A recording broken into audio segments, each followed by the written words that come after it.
with you. Good afternoon. My name is Kishower Laila. As a mother, I am here with other mothers, parents, and colleagues from South Asian Women's and Immigrant Services. We are a women-led community-based organization founded by immigrant women living in the Oak Ridge, Taylor Massey, and surrounding East Danforth neighborhoods. We have been long advocates for universal childcare. All children have the right to early learning and healthy development regardless of their mother's employment status, income status, immigration status, neighborhood, and any other factors.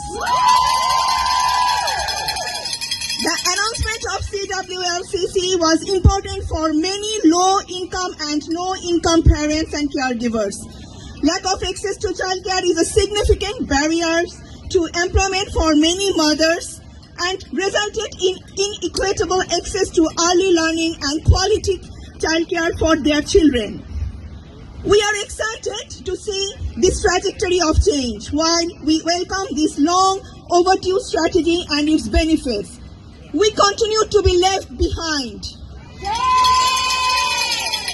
First, there is a space crisis in the communities we live in and work in. Scarborough, Etobicoke, and other similar areas are considered childcare deserts, yet have little to no space, and now many school-based spaces are being cancelled.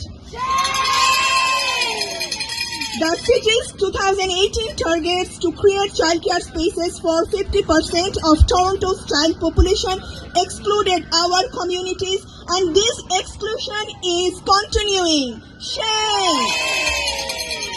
Second, there is a lack of commitment and action to secure and expand childcare subsidies for low-income and no-income mothers.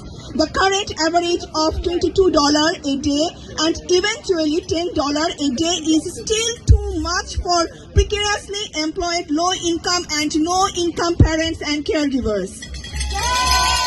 Federal and provincial governments did not earmark any funds to secure childcare subsidies.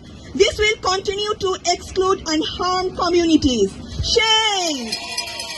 Lastly, childcare workers continue to experience precarious employment arrangements.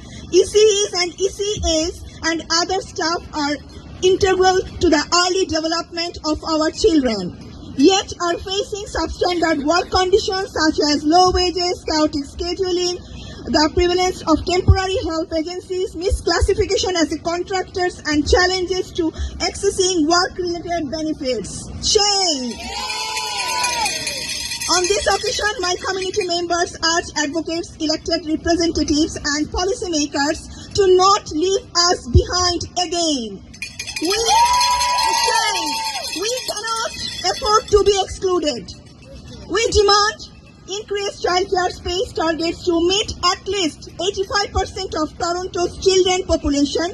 These spaces must be public, school-based, community-based, and non-profit to ensure quality and accessible care, and allocation must prioritize underserviced and high-needs communities like us. Ensure immediate full funding of childcare subsidies for no-income to low-income women, and revise eligibility to accommodate parents with precarious immigration status and employment status.